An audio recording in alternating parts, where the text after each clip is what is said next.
So I'm Matthew Moe, I'm a Senior Project Officer.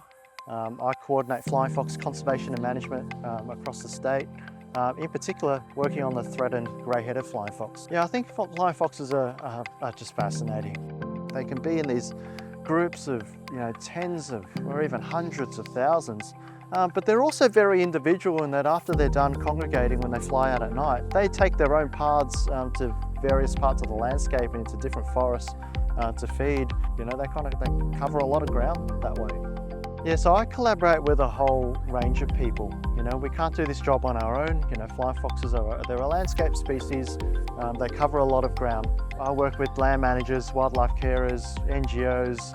A lot of our work is collating information, so trying to understand what's going on in the landscape and documenting that, coming up with some strategies to mitigate some of the threats to flying foxes, and just helping people to understand flying foxes more, doing that community engagement.